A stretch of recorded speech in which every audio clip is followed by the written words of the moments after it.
Hmm. The Gruffalo's Child Sound Book.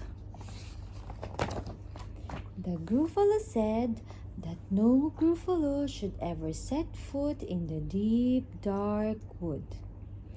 Why not? Why not? Because if you do, the big bad mouse will be after you. I met him once, said the Gruffalo. I met him a long time ago.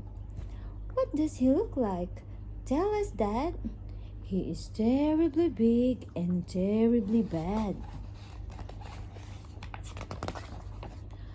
I can't quite remember, the Gruffalo said. Then he thought for a minute and scratched his head. The big bad mouse is terribly strong, and his scaly tail is terribly long. His eyes are like pools of terrible fire, and his terrible whiskers are tougher than wire.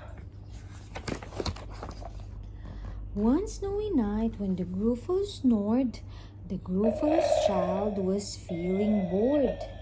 The Gruffalo's child was feeling brave, so she tiptoed out of the Gruffalo cave.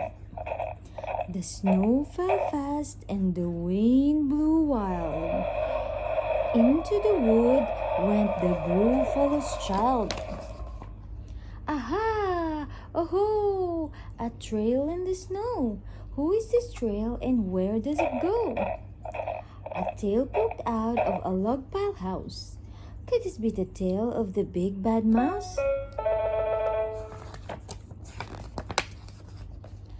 Out slid the creature. His eyes were small, and he didn't have whiskers. No, none at all. You are not the mouse? Not I, said the snake. He's down by the lake eating Gruffalo cake. The snow fell fast and the wind blew wild. I am not scared, said the Gruffalo's child.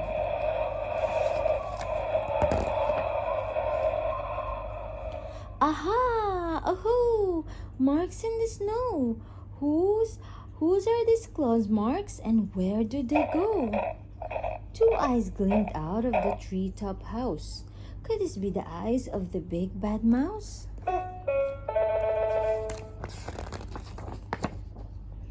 Down flew the creature. His tail was short, and he didn't have whiskers of any sort. You are not the mouse? Too-hoo! Not I, but he's somewhere nearby eating Gruffalo pie. The snow fell fast and the wind blew wild. I am not scared, said the Gruffalo's child. Aha! Aho! A track in the snow.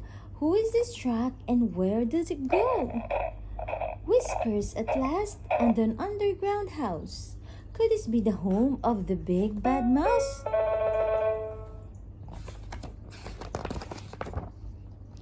Out slunk the creature. His eyes weren't fiery. His tail wasn't scaly.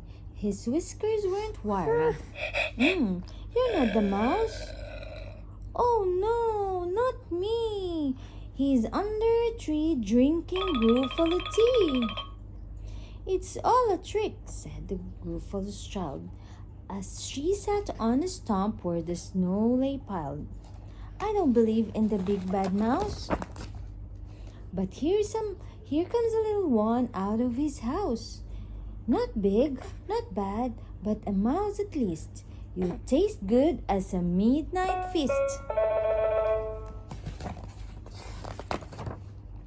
Wait, said the mouse. Before you eat, there's a friend of mine that you ought to meet. If you let me hop onto a hazel twig, I'll beckon my friend so bad and big. The Gruffalo's child unclenched her fist. The big bad mouse, so does he exist? The mouse hopped into the hazel tree. He beckoned, then said, just wait and see. Out came the moon. It was bright and round. A terrible shadow fell into the ground. Who is this creature? So big, bad, and strong? His tails and his whiskers are terribly long. His ears are enormous and over his shoulder. He carries a knot as big as the boulder. The big bad mouse, yelled the gruffalo's child. The mouse jumped down from the twig and smiled. Aha! Oh-ho! Prints in the snow. Whose are those footprints and where do they go? The footprints led to the gruffalo's cave, where the gruffalo's child was a bit less brave. The gruffalo's child was a bit less bored, and the gruffalo snored and snored and snored. The end.